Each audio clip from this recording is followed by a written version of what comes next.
seit letztem Jahr bietet Argentinien ein Visa, ein besonderes Visa für digitale Nomaden, also seit 2022. Und das erlaubt die Nomaden also 6 Monate, 180 Tage hier zu bleiben. Das kann man alles digital machen, online kann man sich bewerben. Ja, dann muss man eine Gebühr zahlen von 120 Euro. Eigentlich ist es 120 Euro im Ausland und dann nochmal hier 120 Euro, dann hier, also insgesamt 240 Euro. Perspektive Ausland. Der Podcast für Unternehmer und Freiberufler, die es ins Ausland zieht. Egal ob Steuerplanung, Auslandsfirmengründung oder Lifestyle-Fragen. Hier geht's jede Woche zur Sache. Und hier sind deine Gastgeber, Daniel Taborek und Sebastian Sauerborn.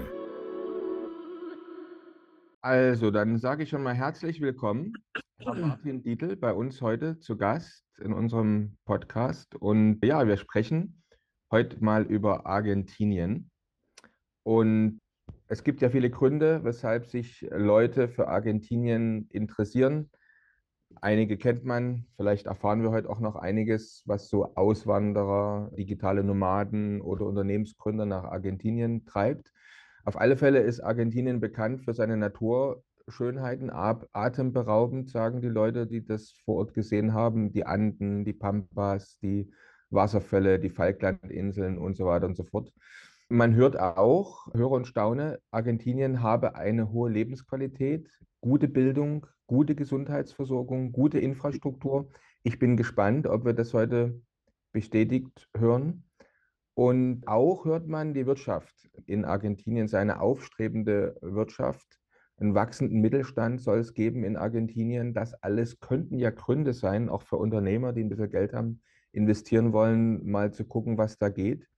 Auf der anderen Seite gibt es auch Sprachbarrieren oder andere Barrieren. Ne? Die Sprachbarriere zum Beispiel, mit Englisch kommt man oftmals weiter irgendwo zur Rande als vielleicht mit der Amtssprache, die man da in Argentinien spricht. Und für manche ist auch die Zeitzone schon ein Hindernis. Das ist zu weit weg. Ich habe da mal so ein Buch gelesen von, ich glaube, Tommy Jaud, Resturlaub heißt es, über Argentinien. Kann ich nur empfehlen, wer sich mit Argentinien beschäftigt, sehr, sehr humorvoll. Ich musste teilweise rechts ranfahren an der Autobahn, weil ich vor Lachen nicht mehr das Lenkrad halten konnte. Was eigentlich ganz, ganz selten passiert, weil fast noch nie passiert ist bei mir. Aber da habe ich das erste Mal so mit dem wunderschönen Land Argentinien Berührung gehabt durch dieses Buch Resturlaub. Ja, soweit mal meine kleine Eingangsrede.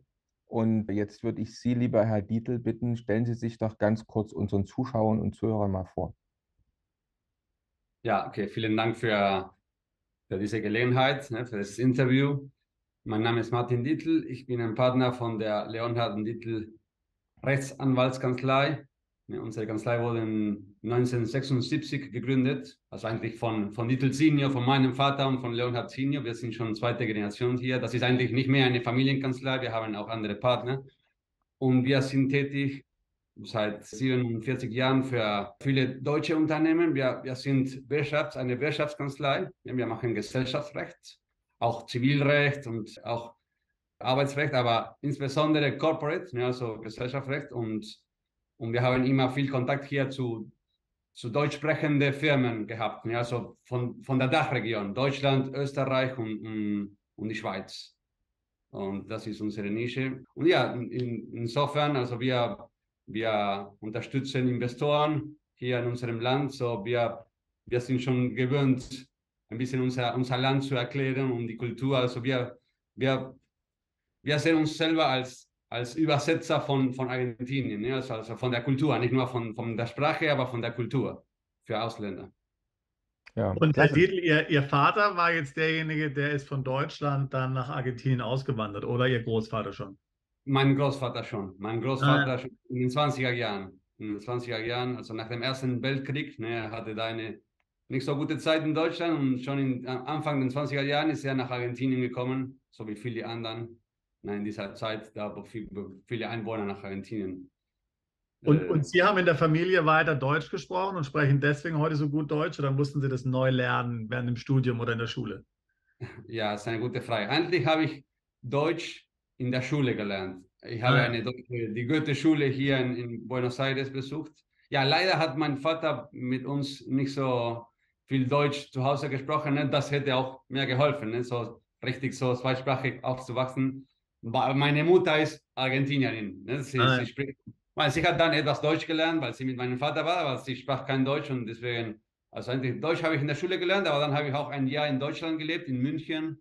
Und jetzt, also ich arbeite mit deutschen oder deutsch sprechenden Leuten, ja, fast würde ich sagen täglich. Ne? Täglich muss ich auf Deutsch schreiben und deswegen, ja, man lernt weiter. Ne? Aber ansonsten, man vergisst, wenn man eine Sprache nicht nutzt, natürlich. Jetzt können Sie ja mit Ihren Kindern Deutsch sprechen, ja? Jetzt muss ich dasselbe machen, genau. Ja. Schön. Sebastian, gibt es irgendwas, was dich an Argentinien fasziniert oder hast du so mit Mandanten ab und zu tun, die sich für Argentinien begeistert haben? Ja, absolut. Also absolut ist eine sehr gute Frage, genau. Also sicherlich ist jetzt Argentinien für viele natürlich so ein Land, wo man so mal, ich sage mal, vielleicht ein paar Monate lebt. Vielleicht, wenn man so grundsätzlich durch Südamerika reist. Also heute, wie gesagt, wir reden ja nachher auch nochmal über digitale Nomaden, die dann so 1, 2 Jahre durch Südamerika reisen und auch eine gewisse Zeit in Argentinien verbringen. Ja, also ganz klar natürlich dort ganz oben auf der Liste. Aber eben, wir haben durchaus auch einige Mandanten, die dann planen, sich dort längerfristig niederzulassen als Teil eben einer grundsätzlichen, sage ich mal, Lebensstrategie, vielleicht in einem Land in Südamerika zu leben. Da ist ja oftmals Paraguay, wird auch genannt, Uruguay, Chile haben wir auch schon einige Mandanten gehabt, ja. Und Argentinien gehört sicherlich auch dazu.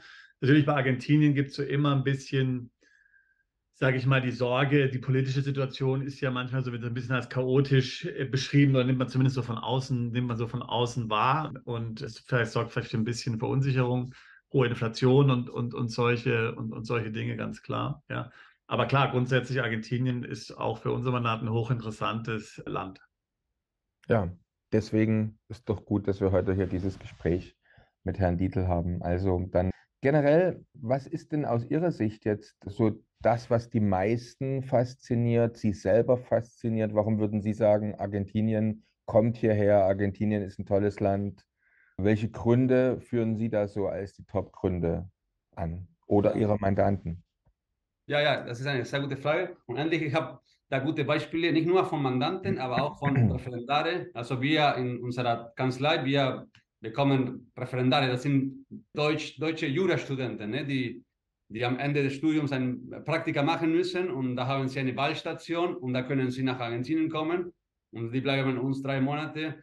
Und es ist immer gut für mich, mit ihnen zu sprechen und zu hören, also was die schätzen von Argentinien. Das etwas, das die immer sagen, ne? Und vielleicht für mich, das ist überraschend, aber weil man ist hier und man ist schon gewöhnt, man denkt das an nicht, aber die sagen, es gibt hier sehr nette und freundliche Leute. Also die Leute, ne, die Stimmung von der Leute, für mich, das ist vielleicht etwas normal, aber in anderen Ländern, das ist natürlich unterschiedlich. Ne? Und also als erstes, ich würde sagen, also die Leute sind sehr freundlich. Vielleicht klingt das als etwas ganz Einfaches oder logisch, aber das ist schon etwas, die alle Ausländer hier sehr schätzen. Ne?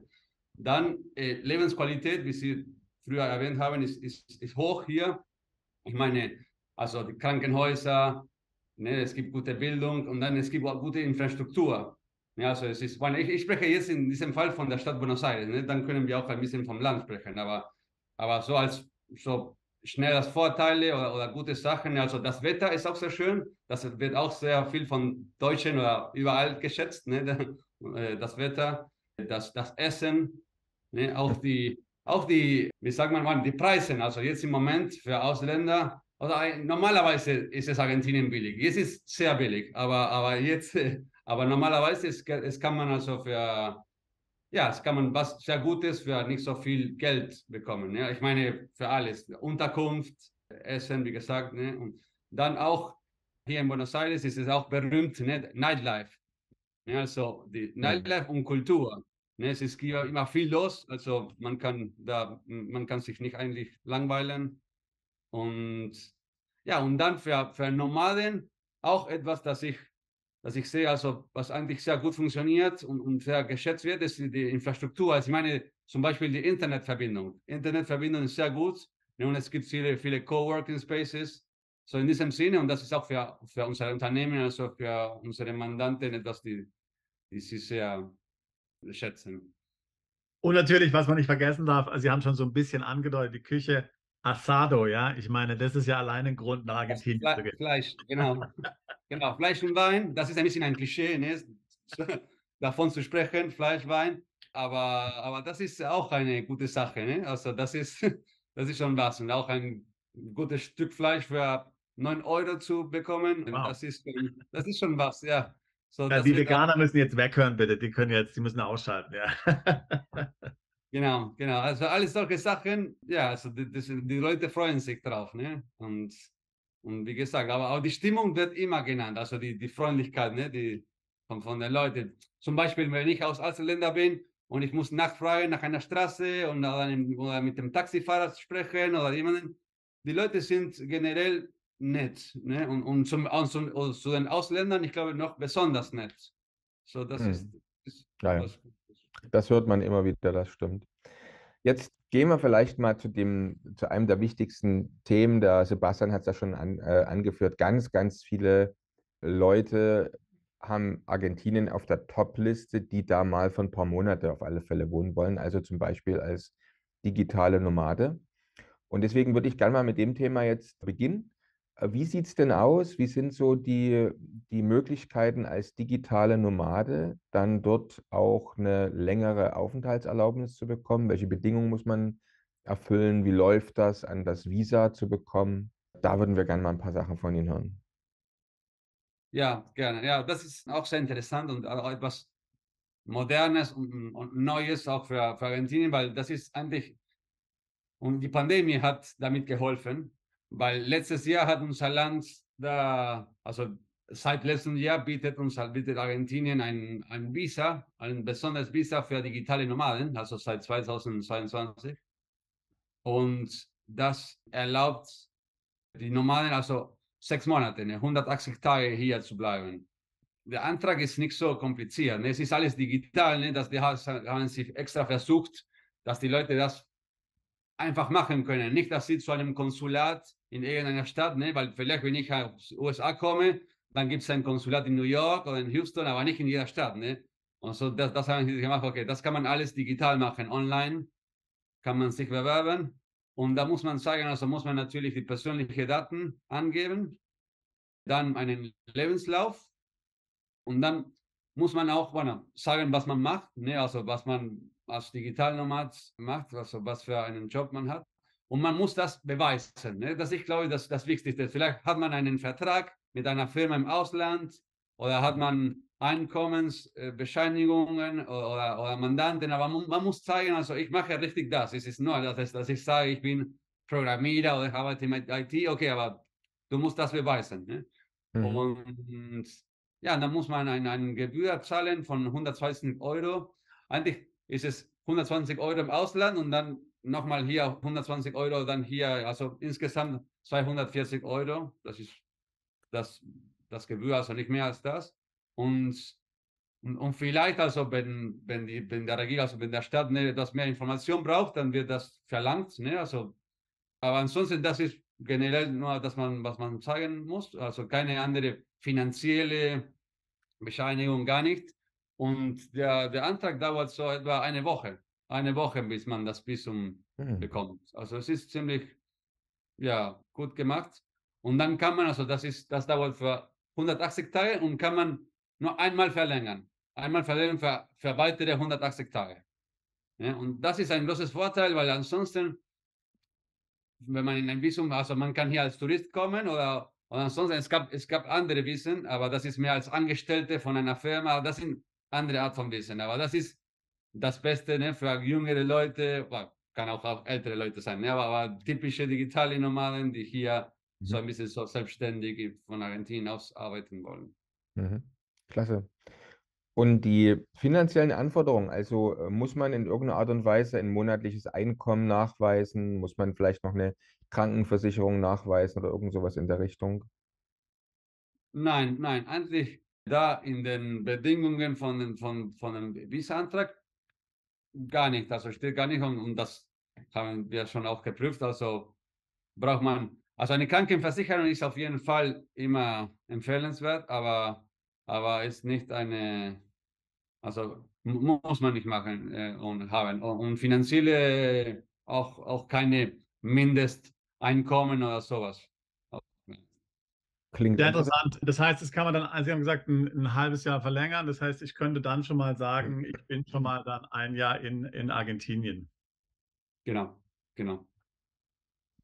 Aber Gut, dann jetzt. nicht mehr. Ja, also zumindest nicht mehr als digital normal. Also bis ein Jahr bis das schon. Ja.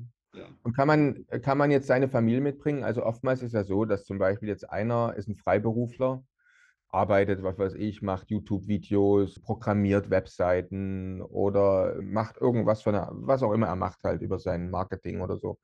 Und er hat jetzt vielleicht, nehmen wir mal an, gibt ja auch viele junge Frauen, die gerne sowas machen, digitales Nomaden, die haben vielleicht ein Kind oder eine junge Familie. Wie läuft es dann? Gibt es da spezielle Bedingungen? Ja, das ist ein sehr guter Punkt. Das ist eigentlich nur für denjenigen, der arbeitet, ne, oder diejenige. Also mit diesem Visum, da kann man nicht die Familie mitbringen.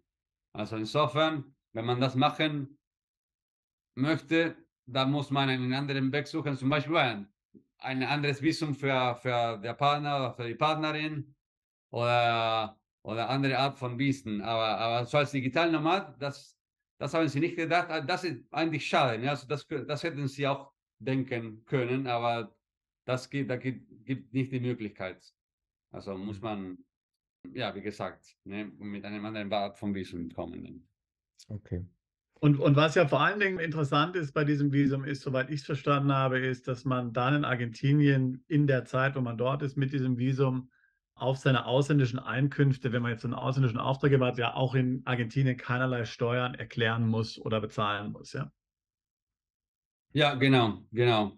Weil in Argentinien, bueno, hier zahlt man Steuer, ne, wenn man Resident, also ansässig hier ist. Ne? Und da zahlt man Steuer für alles. Ne? Zum Beispiel in meinem Fall, ich muss Steuern hier zahlen für was ich hier in Argentinien verdiene und auch im Ausland. Aber ich bin natürlich so für Steuer, ne, für Steuerbehörde hier ansässig in Argentinien. Aber wenn ein Ausländer kommt, wie ein digitaler Nomad, dann ist ja diese Person nicht ansässig hier. Ne? Also Residente Fiscal würden wir das auf Spanisch benennen, also steuerlich ansässig und deswegen, genau, werden hier keine Steuer bezahlt. Mhm. Ist spannend. So, jetzt hatten Sie es ja schon erwähnt, ne? Also gibt es jetzt zwei Fragen, die sich oftmals anschließen. Das erste ist, welche anderen auch guten Visa-Arten gäbe es denn, wenn das digitale Nomadenvisum für mich nicht in Frage kommt? Und das zweite ist es einfach, während ich als digitaler Nomade bin in Argentinien, sozusagen von dort aus dann in eine andere Visumart zu wechseln? Ja. Also das Typische hier, so als selbstständig ist es nicht so einfach. Also da gibt es kein anderes Visum, nur das Neue von digitalen Nomaden. Ne? Das typische Visum hier ist als Angestellte von einer Firma. Ne? Diese Firma muss hier in einem Register registriert sein und da braucht man ein bisschen etwas Papierkram, nicht so viele Dokumente, so einen Einladungsbrief, ne, von der Firma hier an den Ausländer und auch beweisen auch den Arbeitsvertrag und so weiter. Aber das ist normal, also würde ich sagen. Ne? Also als Angestellte, da gibt es die ganze Zeit, ne, Wissen. Und dann gibt es besondere Wissen, zum Beispiel für Rentner oder für Sportler oder für Wissenschaftler, ne, für ganz besondere Berufe. Bueno, eigentlich, für Rentner ist das sehr interessant, ne, weil da haben wir auch Fälle. Ne? Also wie Sie sich vorstellen können, Argentinien ist jetzt im Moment billig.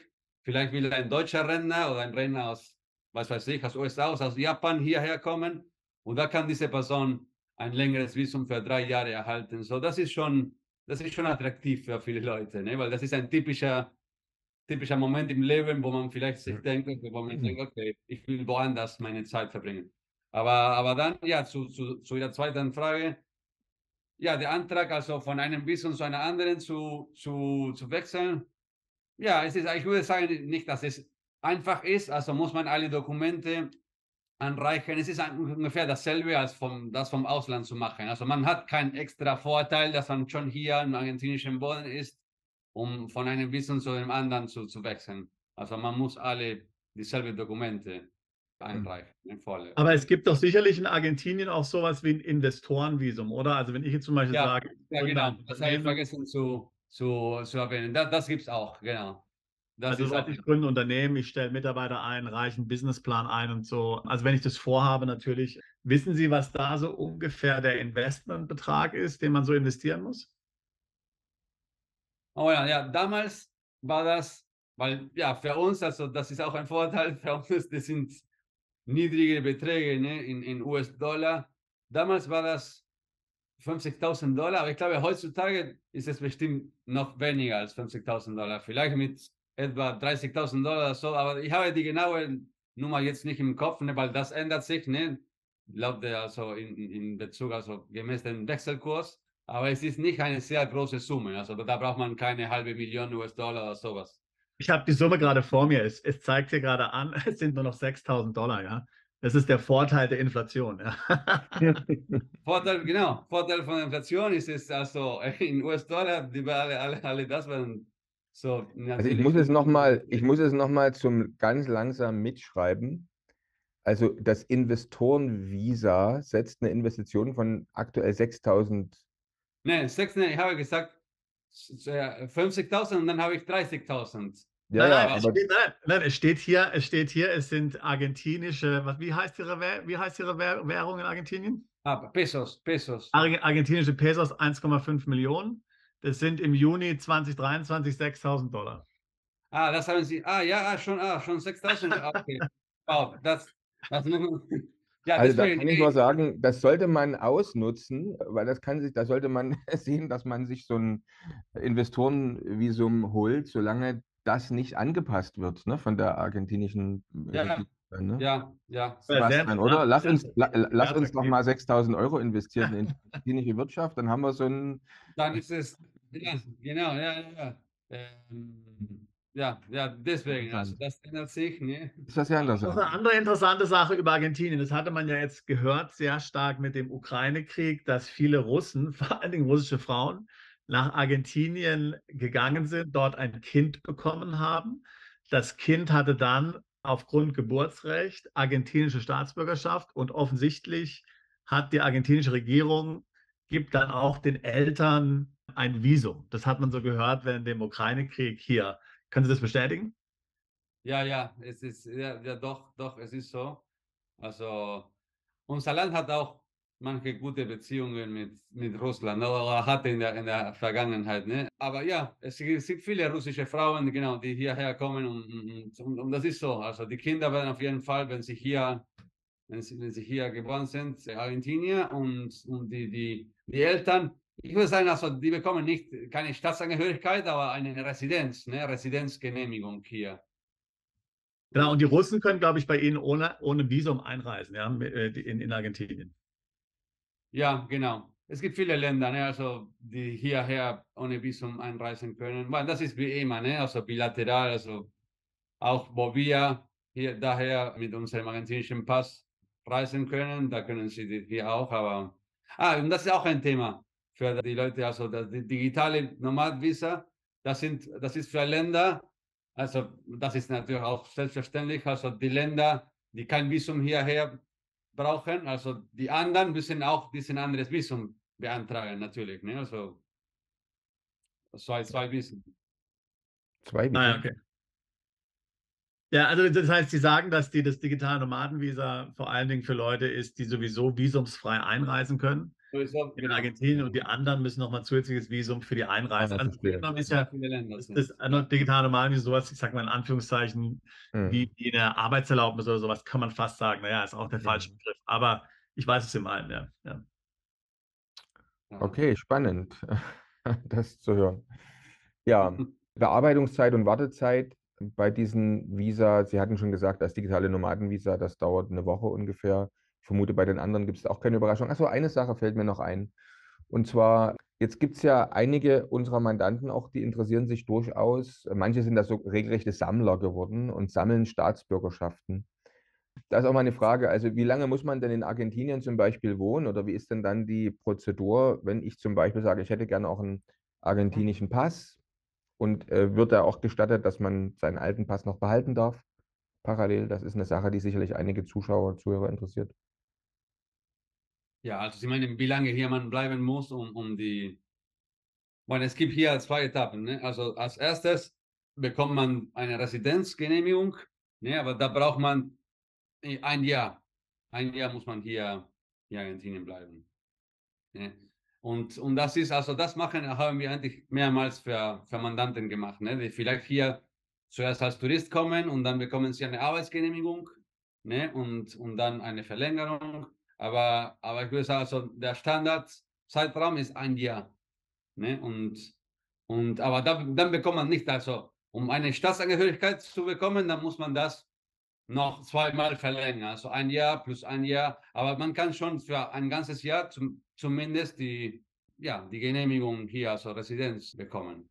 Also das heißt, man kann sozusagen nach einem Jahr, zum Beispiel wenn ich jetzt mit einem Arbeitsvisa bin in Argentinien, dann kann ich eine Dauerresidenz beantragen? Oder habe ich das falsch Genau, verstanden? eine Dauerresidenz beantragen, genau. Ja. Mhm. Mhm. Okay. Interessant. Ja, dann ist der nächste Punkt ja, der Sebastian hat es schon ganz kurz mit Antönen anklingen lassen, das Thema, ich komme nach Argentinien, um ein Unternehmen zu gründen. Vielleicht sogar, um durch die Gründung des Unternehmens auch für mich dann, für meine Familie einen Aufenthalt zu haben. Ist das üblich? Wird das gemacht? Und wie läuft das ab? Ist das schwierig? Was haben Sie da für Erfahrungen? Ja, da haben wir eigentlich viel Erfahrung, weil das ist, ne, was wir viel für unsere Mandanten machen. Ein Vorteil hier ist, also man muss nicht kein Wohnsitz hier in Argentinien, um ein Unternehmen zu gründen, nur eine Gesellschaft zu gründen, weil in anderen Ländern, weil zum Beispiel in China oder ne, da braucht man einen argentinischen Gesellschafter oder sowas. Hier können zwei Ausländer einfach hier eine Firma gründen, ne, eine Gesellschaft. Das Einzige, das ist wichtig zu wissen, ne, zum Beispiel eine Sociedad Anonyma, ne, das wäre wie eine AG in Deutschland, ne, eine Aktiengesellschaft. Ne, und da hat man ein Board, einen Vorstand. Ne. Im Vorstand, die Mehrheit vom Vorstand müssen Wohnsitz in Argentinien haben. Ne, also der Vorstand kann nur eine Person sein. Da muss jemand, also muss nicht ein Argentinier sein, aber kann ein Ausländer sein, aber der muss hier ansässig sein. Ne? Oder zum Beispiel haben dann 3 Leute im Vorstand, also 2 von denen müssen hier einen Wohnsitz haben und einer muss. Und das ist auch ein Service, das wir anbieten. Ne? Wir sind in vielen Vorständen von Firmen hier, von deutschen globalen Unternehmen oder ich bin selber Vorstandsvorsitzender von vielen Firmen. Also ich als Anwalt bin ich da in vielen Firmen. Ne? Aber dann, also die Unternehmensgründung das dauert das dauert zwischen 2 und 3 Wochen. Ne? Und ist nicht so teuer. Also ich meine, im Vergleich zu anderen Ländern, also wie gesagt, ne? Also vielleicht, ich kann Ihnen einen Betrag geben. So zum Beispiel unser Honorar für sowas ist zwischen 2000 und 2500 US-Dollar. Ne? Und das ist, ja, auch im Vergleich zu anderen Nachbarländern sind diese Honorare jetzt in Argentinien nicht so teuer, ne? In US-Dollar. Und da haben wir noch ein bisschen mehr auch Unkosten, so $500 Unkosten. Und da kriegt man eine Steuernummer und ja, kann man ziemlich schnell losgehen. Mhm. Klingt interessant. Und ist es jetzt möglich, nehmen wir mal an, ich komme jetzt da nach Argentinien oder vielleicht vorher schon, gründe ein Unternehmen. Was ist, die haben gerade was Vergleichbares mit der Aktiengesellschaft erwähnt, da wird es auch was Vergleichbares mit der typischen GmbH wahrscheinlich geben. Also nehmen wir mal an, Ja. ich gründe so eine Gesellschaft, vergleichbar mit einer GmbH. Bin jetzt vielleicht der Gesellschafter, der einzelne Gesellschafter in der GmbH. Und ist es dann möglich, indem ich mich in diese GmbH selbst anstelle, dann dort ein Visum zu bekommen und eine Arbeitserlaubnis? Vermute ich jetzt einfach mal, aber vielleicht ist es ja doch nicht so. Ja, ja, ja, da 2 gute Punkte, weil Sie haben etwas erwähnt und das ist auch wichtig zu klären. Hier braucht man 2 Gesellschafter für jede Firma. Es gibt eigentlich, wir haben einen Gesellschafterform, der heißt SAU, also Sociedad Anónima Unipersonal. Das kann man mit nur einer Person gründen, aber das ist nicht so einfach und wir empfehlen das nicht so in der Regel, aber normalerweise braucht man zumindest zwei. Ne? Und deswegen, manchmal kann man einen zweiten haben, die vielleicht nur ja, 5% von der Firma hat oder sowas, aber das ist gut zu wissen. Und dann, was Sie meinen, kann man schon machen, eigentlich schon. Also eine Firma gründen und dann bin ich selber also Angestellte von dieser Firma. Da braucht man etwas Kapital in der Firma. Ah ja, das ist auch gut zu erwähnen. Also Mindestkapital, und das ist wie immer, ne? Jetzt in US-Dollar wird das nicht so viel sein. Mindestkapital ist 100.000 Pesos. 100.000 Pesos ist jetzt eigentlich $100, ne? Weil es ist zum inoffiziellen Wechselkurs. Zum offiziellen Wechselkurs ist das 300 US-Dollar. So, das ist Mindestkapital von einer Gesellschaft. Also nicht so viel auf jeden Fall. Und ja, man kann schon ja, sich selber anstellen. Ja, das kann man machen. Und gibt es dann so eine Art Mindestlohn, den man sich bezahlen muss, um dann das Visum zum Beispiel zu bekommen? Also wird das irgendwie kontrolliert? Also ich könnte mich ja anstellen und zahle mir monatlich, was weiß ich, $200 zum Beispiel jetzt aus, an Gehalt als Beispiel. Dann ist halt die Frage, was gibt es dann noch für Versicherungen, Sozialkosten? Und dann hätte ich mein Visum. Also das wäre dann auch eine preiswertere Variante als das Investorenvisum zum Beispiel. Ja. Also, ja, das stimmt. Also, das sehe ich also, so ehrlich gesagt, das sehe ich nicht so oft. Ne? Aber könnte man machen. Ne? Also, ja, auf jeden Fall, das wär eine Variante. Und ja, Mindeststeuer hier ist, ja, so etwas wie jetzt im Moment, genau, so $200. So, das ist sowieso auf jeden Fall die Grenze, also Mindestlohn hier in Argentinien. So. Und das ist auch, weil da kommen wir in ein anderes Thema rein, was auch nicht so einfach zu erklären ist. Das ist immer mein Job hier in Argentinien, also der offizielle Wechselkurs und der inoffizielle Wechselkurs. Ich weiß nicht, ob Sie davon schon gehört haben von Argentinien. Nein, erzählen Sie mal. Okay, ja. Wir haben hier von der Zentralbank Devisenkontrolle. Ne, also das heißt, man kann nicht so einfach gehen und US-Dollar kaufen. Ne? Und der Grund dafür, damit man diese Beschränkung in Argentinien versteht, und das ist eine historische Beschränkung bei uns, ne? Leider, ne? Das hat auch mit unserer Wirtschaft zu tun. Wir haben nicht so viele US-Dollar, ne? Also wir verdienen nicht so viele US-Dollar, aber wir müssen mehr exportieren. Ne? Also unsere Zentralbank hat immer dieses Problem, also nicht immer, aber immer wieder dieses Problem, dass die nicht so viele Reserven hat. Und deswegen, weil die Zentralbank nicht so viele Reserven hat, wird da hier zum Beispiel werden da die Imports werden da begrenzt, ne? Weil jedes Mal, dass jemand hier etwas importiert, muss die Zentralbank ins Ausland US-Dollar schicken. Und deswegen werden die Imports begrenzt, ne? Und deswegen, also wie gesagt, kann jeder nicht so einfach so US-Dollar kaufen, zumindest offiziell, ne? Und dann geht man einfach hier 2 Blocks und das sind alle auf der Straße, Cambio, ne? Das heißt, ne, also man kann so, aber das ist der Blue Market, ne? Und da stehen die alle und keiner macht nichts. Also, man kann kaufen, aber offiziell kann man nicht. Und deswegen sprechen wir normalerweise vom offiziellen Wechselkurs, was heute ist 1 US-Dollar ist so etwa 360 Pesos. Ne? Das ist der offizielle Wechselkurs. Und der inoffizielle, jetzt dieser Gap, ne, dieser wird manchmal größer, manchmal kleiner. Jetzt ist es ziemlich groß, würde ich sagen. Der inoffizielle Wechselkurs ist 1 US-Dollar ungefähr 900 Pesos. Also ich würde sagen, nicht dreimal, aber schon ne, ein Unterschied von 170. Und die Leute, wie ist es? Die Leute so im Geschäft, auf der Straße, wie bezahlen die jetzt? Bezahlen die in Pesos oder in Dollar?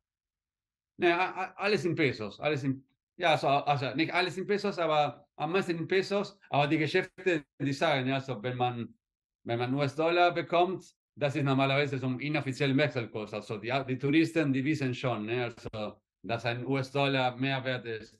So. Aber ja, das bringt andere eigentlich, also das ist ein längeres Thema, aber die Firmen können auch legal, also offiziell US-Dollar kaufen, aber das macht man über eine Wechselstube, über einen Broker. Ne? Da braucht man ein Bankkonto, auch ein Konto bei einem Broker, und da über Kauf und Verkauf von Anleihen kann man US-Dollar kaufen, aber das ist schon, aber das ist der Form, wie die Firmen US-Dollar kaufen können, ne, über Anleihen.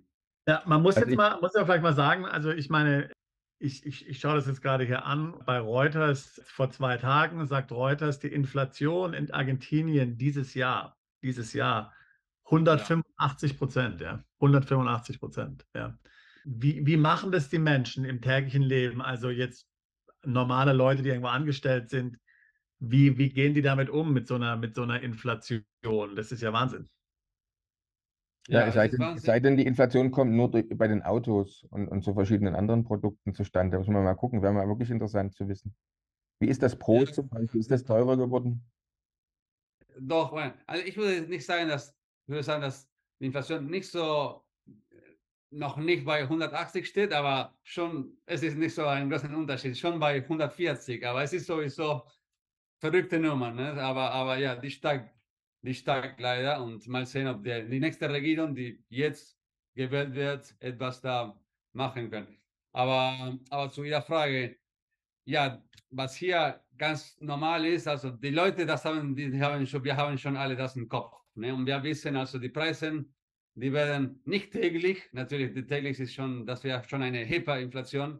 Wir sind noch nicht an diesem Schritt, aber schon jede Woche, man findet da andere Preise. Ne? Und auch die Löhne, also die Gehälter werden da angepasst, ne? Nach dem Beruf, ne? Und nach der Gewerkschaft hat man bessere oder schlechtere Verhandlungen. Aber es ist ganz normal, auch die Leute, die zu keiner Gewerkschaft gehören, da muss man eine Anpassung, so jetzt im Moment, ich würde sagen, ja 3 Monate. In manchen Fällen ja 2 Monate, aber jetzt ungefähr ja 3 Monate muss man Gehälter anpassen. Und ja, und also, es gibt also viele Preise, die sehr hoch gestiegen sind und andere, die vielleicht nicht so viel. So in US-Dollar sind vielleicht Autos oder manche oder Immobilien billig, ne? Weil der US-Dollar steigt in manchen Fällen schneller als die Inflation und es ist ein bisschen alles, manche Sachen sind billig und manche Sachen sind teurer geworden. Mhm. Ja, In spannende. manchen Bereichen gibt es gute Gelegenheit. Ne? Man sagt, okay, ich komme hier mit US-Dollar, der Wechselkurs ist sehr hoch und dann die Inflation ist noch nicht angepasst, ne, für Immobilien. Okay, dann sowieso Immobilien sind immer in US-Dollar gedacht. Ne? Für Immobilien haben wir immer in Argentinien US-Dollar. Aber Autos nicht. Autos sind manche in US-Dollar und manche in Pesos, ne, werden verkauft. Und deswegen, da kann man vielleicht in verschiedenen Zeiten gute Gelegenheiten oder gute Angebote finden. Naja, ich denke, wenn da jemand kommt und in Argentinien wohnt, da braucht er eine ganze Weile, bis er sich in dem System dann eingelebt hat und zurechtfindet. Ne? Ja, jetzt Ja, haben also Sie haben ja gerade eben schon die Präsidentschaftswahlen dort angesprochen. Die werden ja auch jetzt im Ausland hier momentan doch mehr verfolgt, vielleicht als andere Wahlen. Es gibt ja diesen einen Kandidaten da, wo manche sagen, der ist der argentinische Trump. Sie müssen mir helfen, wie man den ausspricht. Javier Milei, ist das korrekt? Korrekter Ausdruck? Javier Milei, ja, ganz Ja. genau. Ja. Er hat ja ganz interessante Ideen. Also also viele deren sind libertär, manche sagen er ist radikal und so weiter, far right und so weiter und so fort. Aber offensichtlich, also die Menschen sind frustriert und wählen dann solche Kandidaten, die unter normalen Umständen ja wahrscheinlich keine Chancen hatten. Wie schätzen Sie das ein? Ja, jetzt im Moment, ich würde sagen, es ist fast unentschieden, also verglichen. Ja. Also jetzt beide Kandidaten sind ungefähr so 50-50. Es ist echt, wir sind alle total gespannt. Ne? Man denkt, also ich würde sagen, der jetzige Kandidat, also der andere, der Massa heißt, ne? Der Sergio Massa, der hat etwas mehr Chancen. Ne? Aber alles kann passieren. Ne? Und die Umfragen sind heute nicht so, also man kann also die können nicht viel sagen. Es gibt immer Überraschungen. Ne? Und in unseren letzten 2 Wahlen, da hatten wir Überraschungen, so alles kann passieren. Ne? Und wie Sie richtig gesagt haben, die Leute sind hier frustriert von den Politikern, so generell. Ne? Und deswegen hat der Trump, also der Milei, ist jetzt so berühmt, ne? Weil er kommt von draußen. Ne? Er ist kein Politiker und er hat gesagt, wisst ihr was, wir werden keine Zentralbank mehr haben, weil da braucht man das nicht und das ist nur ein Thema für die Politiker. Ja, eine etwas extreme Vorschlag, aber und die werden auch dollarisieren, ne, wie in Ecuador. Es gibt auch nicht so viele Länder, die dollarisiert haben, ne, aber wir haben so eine schlechte Erfahrung und eine lange Geschichte, eine lange schlechte Geschichte mit unserer Währung. Und das hat dann vielen Leuten, also das sind sie sehr attraktiv. Ne? Aber dann sagt er dann andere Sachen, die zu verrückt klingen. Ne? Oder so wie die Leute werden da, die können dann Organe verkaufen und ja, viele Sachen, das ist schon zu viel für viele Leute. Und das ist jetzt, was jetzt der Massa sagt. Der Massa sagt, wenn der Milei kommt, das wird alles schlecht hier und alles schlecht hier. Also ein bisschen wie, dass die Leute Angst bekommen. Ne? Ein bisschen auch wie Lula in Brasilien gemacht hat mit Bolsonaro in der letzten Wahl. Eigentlich, er hat dieselben Experte, die mit Lula gearbeitet haben, arbeiten jetzt mit Massa. So, da gibt es eine Verbindung. Okay. Macht Sinn. So, Ja.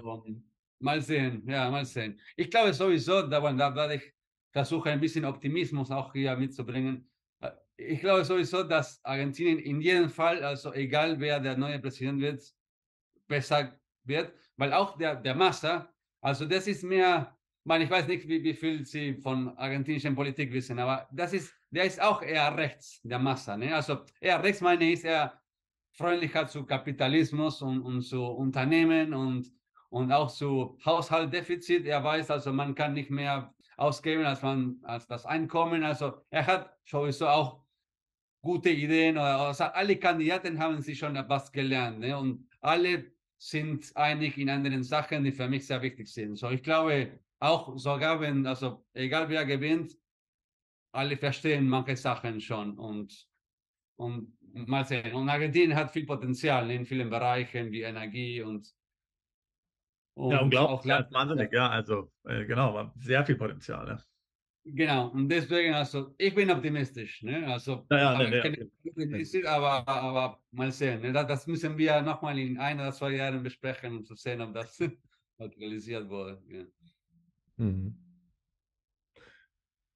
Ja, spannend. Eine andere Sache, wie ist denn das mit der Sicherheit im Land eigentlich? Also gibt es das manchmal so so Tumulte, Demonstrationen und gibt es Tage, wo man sich in bestimmten Stadtteilen lieber nicht rumtreiben sollte? Wie schätzen Sie das ein? Ja, das ist eine sehr gute Frage. Ich würde sagen, also Sicherheit ist in Argentinien ist ein Thema, aber ist nicht ein großes Thema. Also ich würde sagen, so Buenos Aires und eigentlich Argentinien generell, nicht nur Buenos Aires, die Sicherheit ist okay. Ich würde sagen, ist nicht toll, aber ist okay. Also es gibt manche Viertel von der Stadt, ne, die sowieso nicht touristisch sind, ne, die vielleicht ein bisschen weiter, ne, also außerhalb, ne, von den touristischen Zonen sind, wo man vielleicht da abends nicht so, ne, alleine einfach so gehen sollte. Ne? Es ist nicht, dass man so überall einfach so gehen kann, ne, zu Fuß meine ich. Aber die Sicherheit, also wenn sie hier bleiben, ne, die Hotels, die sagen sie den Touristen typische Ratschläge. Ne? Also tragen sie nicht so eine tolle Uhr oder haben sie ein bisschen Vorsicht mit dem Handy, dass sie nicht so die ganze Zeit in der Straße oder der Fußgängerzone mit dem Handy sind. Also typische, so dass etwas geklaut kann sein, aber nicht, dass also unsere wie sagt man, Mordstatistik ist niedrig, also im Vergleich zu anderen Nachbarländern, also Ländern generell. Es ist nicht eine Stadt, Buenos Aires oder Argentinien generell, wo viele Leute ermordet werden. Also die normale Nummer, die auch in anderen Ländern finden kann, also eine niedrige Nummer. Es ist nicht, dass jeden Tag, dass man in der Zeitung liest, okay, der wird ermordet. Es ist, also natürlich, es gibt solche Sachen, nicht, dass keiner pro Jahr, ich weiß nicht genau die Nummer pro Jahr, aber es ist eine so, ja, so niedriger auf jeden Fall niedriger als in Brasilien. Also ich will nicht gegen Brasilien sagen, ne? Aber ich finde in jedem Fall, Okay. es ist, ja, es ist, ja, wie gesagt, ne? Und ja, ne, also muss man ein bisschen aufpassen, ne, auf der Straße, aber Okay. da passieren nicht so Wir krasse Themen. blenden die Kriminalitätsstatistik einfach mal ein. Jetzt dann wird das, werden Ja, uns kann man gerne machen, genau. Also, ja. Okay, aber ist jetzt nichts, dass man sich übermäßig Sorgen machen müsste, wie vielleicht in anderen Ländern. Dann, Also nicht einander und sagen, no, okay, ja, Red Flag kann man nicht besuchen oder ja. so. Man sieht hier Leute in der Straße überall und alle kommen und es gibt auch Ja. nicht so viele Manifestationen. Also das gibt schon Demonstrationen, aber das sind eigentlich saubere Argentinier, ne, oder vielleicht, aber nicht, dass in diesen Demonstrationen, dass jemand da verletzt wird. Ne? Mhm. Das ist unsere Ja. lokale politische Themen, Ja. aber das Dann, gibt man hier ein bisschen überall. dann habe ich noch zwei Nachfragen zum finanziellen Bereich. Und zwar, vor uns hatten Sie erwähnt, Firma gründen, sagt, man kriegt eine Steuernummer in 3 Wochen, ist alles Ja. abgewickelt. Wie ist denn das eigentlich? Wie einfach ist es für einen Ausländer oder für jemanden, der jetzt da neu ins Land kommt, dann ein Konto bei einer Bank einzurichten? Und kann man von einer argentinischen Bank einfach in alle Länder Geld überweisen, Geld empfangen oder gibt es da Restriktionen? Ja, als Ausländer ist es eigentlich ziemlich einfach. Das habe ich auch jetzt vor kurzem mit einem Mandat aus Luxemburg gemacht, ein Bankkonto zu eröffnen. Da braucht man, da braucht man den Reisepass, ne? Aber braucht man auch eine Steuernummer. Also muss man schon vor der Steuerbehörde eine Steuernummer bekommen. Das heißt nicht, dass man hier in Argentinien Steuer bezahlen wird, also dass man hier schon oder Steuern bezahlen muss. Es ist nur eine Steuernummer wie eine Identifikationsnummer, ne? Die heißt CDI, also es ist Mhm. ein Código, eine Identifikationsnummer.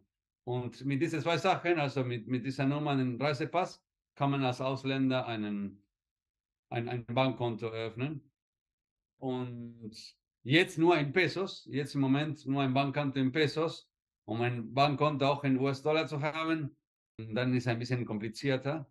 Ne? Und nein, man kann nicht so einfach so Geld hin und her schicken. Weil eigentlich, wenn man dasselbe Bankkonto, ne, in einem anderen Land auf demselben Namen hat, ne, also ich, Martin Dietl, habe ein Bankkonto in Deutschland und ich habe dasselbe Namen, mein Bankkonto auf meinen Namen in Argentinien, da hat man schon eine Chance, da kann man schon, hat man schon die Chance, hin und her Geld zu schicken. Aber ansonsten über eine Gesellschaft und also, wie Sie wissen, also wie ich gesagt habe, ne? Also Argentinien, also von Argentinien aus ins Ausland Geld zu schicken, das ist schon ein Thema, das sehr geregelt wird. Mhm. Genau, das habe ich nämlich auch schon gehört, ja. Genau. Und da gibt es auch, und das ist auch ein bisschen witzig, da gibt es ja Western Union Büros. Ja, Western Union, das kennt jeder. Ne? Ja. Und ja, da sind wir eine ganze Schlange. Da haben wir hier 5 Blocks von der Kanzlei entfernt. Und da sieht man eine Schlange so jeden Tag. Sehr viele Leute bekommen Geld von aus den anderen Ländern. Und das kriegt man in Pesos, aber zu dem guten Wechselkurs, also zu dem inoffiziellen Wechselkurs. Ne? Und das ist legal. Ich weiß nicht genau wie, weil ob das legal sein sollte oder nicht, aber das funktioniert und die Leute, man bekommt Geld und das ist eine typische Art und Weise, wo man hierher Geld schicken kann. Aber ansonsten, wie gesagt, ne, über eine Gesellschaft oder Kapitalerhöhung, also es gibt oder wie ich früher erklärt habe, aber so über den Kauf und Verkauf von Anleihen, also es gibt schon Wege, Alternativen und da helfen wir als Anwälte, da können wir immer so Alternative diskutieren.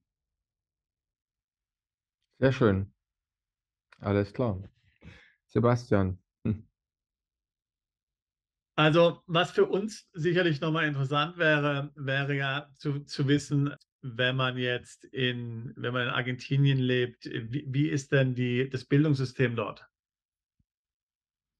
Ja, hier haben wir beide Systeme, ich meine private und also öffentliche und private Schulen, ne? Und dasselbe wie mit den Universitäten.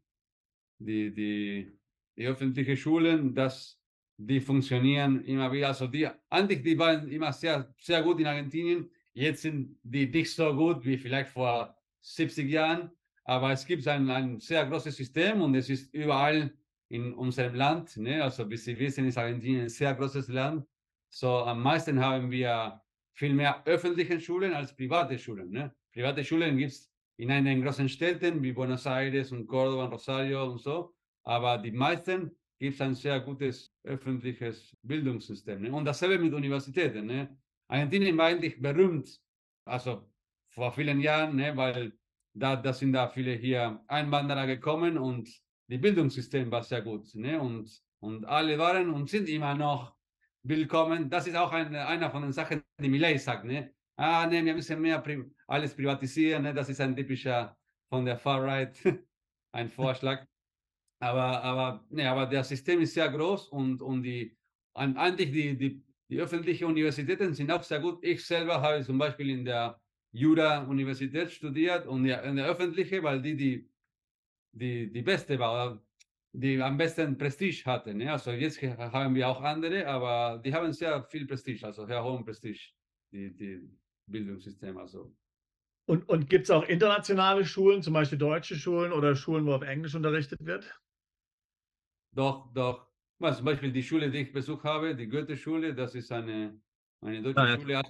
Und englische Schule, das sind ja alle private Schulen, aber da gibt es auch sehr viele. Also viel mehr englische Schulen als deutsche Schulen. Und das Englischniveau ist auch hier ziemlich gut. Ne? Also wir haben hier gutes Humankapital, ne? Also in diesem Fall so gute ausgebildete Leute. Ne? Das ist auch, was hier immer sehr viel von ausländischen Unternehmen gesucht wird. Ne? Also gutes Humankapital zu einem guten Preis. Ne? Auch. Ja, klingt gut. Und ist das jetzt häufig so, was Sie erleben, dass jetzt da so Deutsche oder aus der Dachregion Deutsche, Österreicher, Schweizer kommen mit Kind und Kegel, also mit ganze Familien und dann, was machen die da? Stecken Sie die Kinder dann in eine deutsche Schule, internationale Schule oder stecken Sie sie gleich in eine lokale Schule? Was sind da so die Erfahrungen, die Sie so haben mit Ihren Mandanten? Ja. Und das war immer so. Und auch in meiner Zeit, als ich in der Goethe-Schule war, da hatte ich auch immer Schulkameraden, ne, Kollegen, die vielleicht vom Ausland waren. Ne? Also in vielen Fällen, die stecken die in deutschen Schulen, da haben wir, wie gesagt, viele deutsche Schulen oder viele, also vielleicht so 10 ungefähr. Ne? Das ist schon eine gute Nummer für Buenos Aires, ne? Buenos Aires und die Umgebung ungefähr 10 oder mehr sogar deutsche Schulen.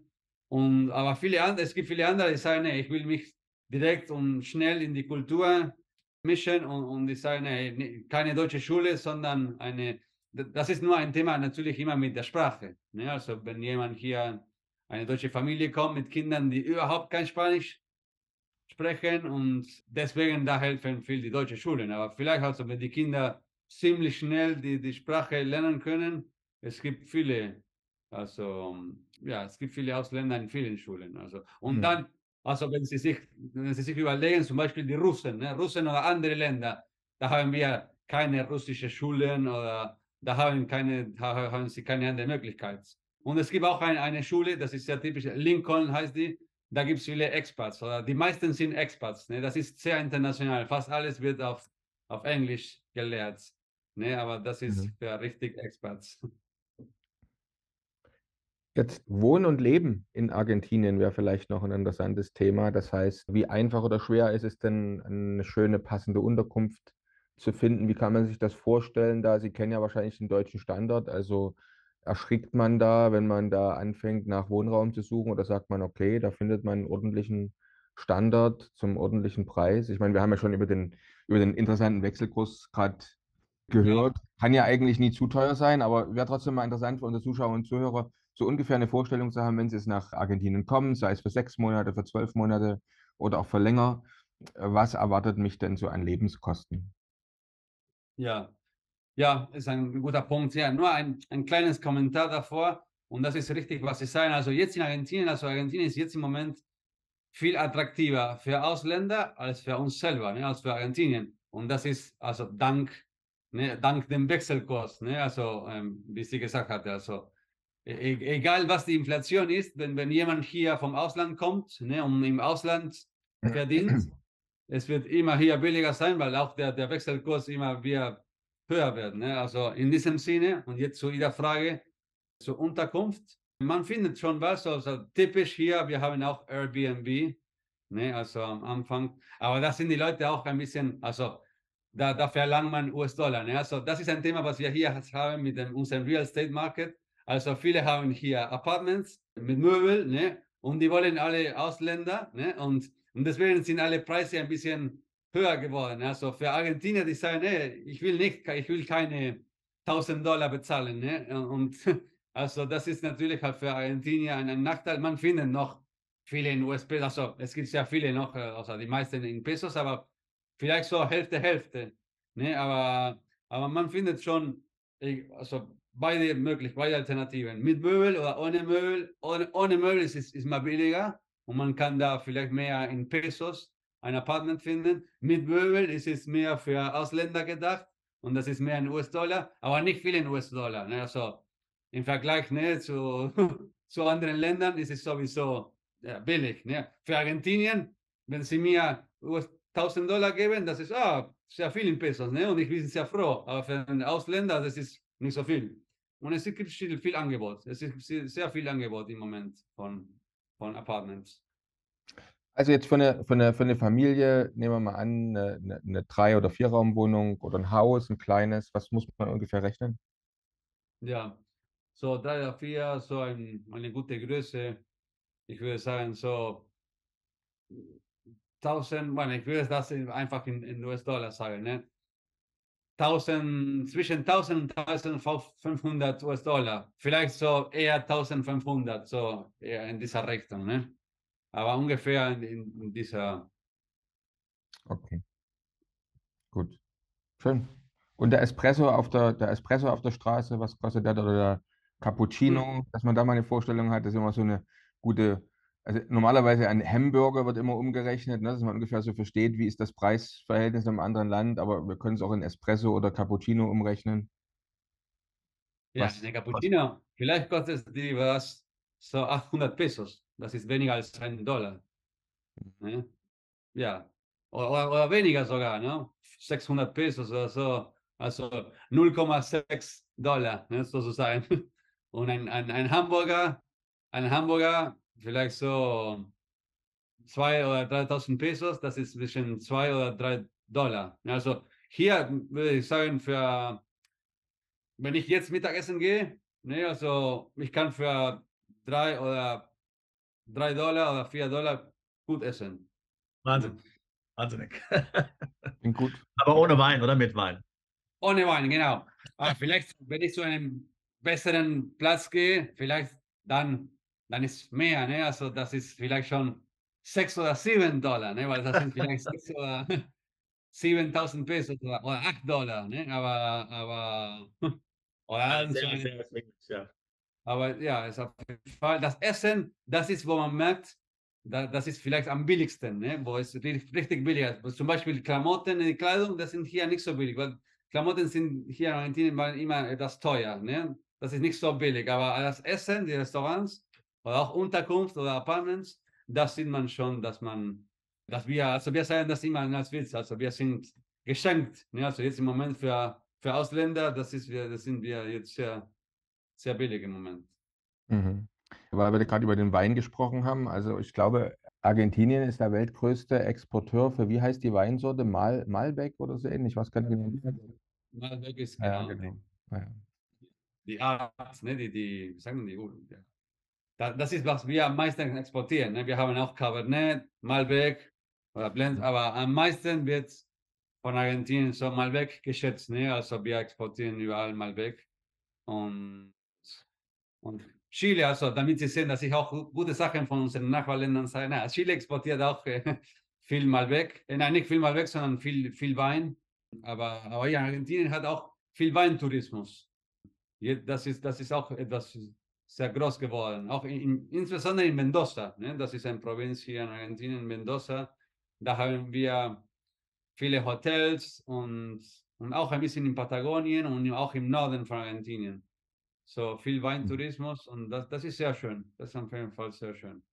Und Jetzt ist auch ja, Wein kann man auch hier, ja, auch wie gesagt, auch ziemlich billig kaufen und gutes Wein. hm. Jetzt ist ja bei Argentinien, ist ja sehr interessant, Argentinien ist auf der einen Seite ja neu aufgenommen worden als BRICS-Mitglied. Hm. Gleichzeitig gehört ja oder ist Argentinien aber auch ein führender Akteur im Bereich der CBDC, also der neuen digitalen Währung. Ich habe da auch gelesen, dass Da war ja schon eine erste Pilotstudie im Jahr 2022, dass man da in Argentinien schon diese neue digitale Zentralbankwährung getestet hat. Und ich glaube, erst letzte Woche oder vor 2 Wochen, oder also relativ kürzlich, hat die argentinische Regierung auch gesagt, dass man also jetzt gerade schon die Gesetzesvorlagen für die Umsetzung der Einführung der digitalen Zentralbankwährung schreibt. Also es scheint, dass Argentinien da ganz weit vorn mitspielen will. Ist das jetzt nur was, was wir bei uns in der Presse lesen, oder ist das auch was, was jetzt in Argentinien die Leute so bewegt? Wird darüber gesprochen oder legt die Regierung es einfach fest und macht da irgendwas? Oder wie stehen Sie da selber dazu? Wie sehen Sie das? Ja, habe ich auch gelesen, das stimmt, das hat auch der Massa gesagt, also der Wirtschaftsminister, gesagt, dass wir diese digitale Zentralbank haben werden. Es ist nicht etwas, das hier viel kommentiert wird. Ne? Ich glaube, die meisten Leute haben jetzt was anderes im Kopf, ne? Und es ist den meisten egal, ne? Und ob da eine digitale Zentralbank kommt oder nicht. Aber ja, also in diesem Sinne wird Argentinien, wie Sie richtig gesagt haben, also einer von den ersten sein, ne? Die versuchen, hier die Wirtschaft zu modernisieren. Ne? Und auch etwas, das sie versuchen mit diesem Vorschlag, ist, dass mehr Leute Steuern zahlen. Also nicht, dass man mehr Steuern zahlt, sondern also die schwarze Wirtschaft zu niedrigen. Ne? Weil also wir haben hier ja, viele Leute, auch Restaurants oder also in vielen Fällen, wo keine Steuern bezahlen werden. Ne? Also, und das ist noch viel extremer im Innenland.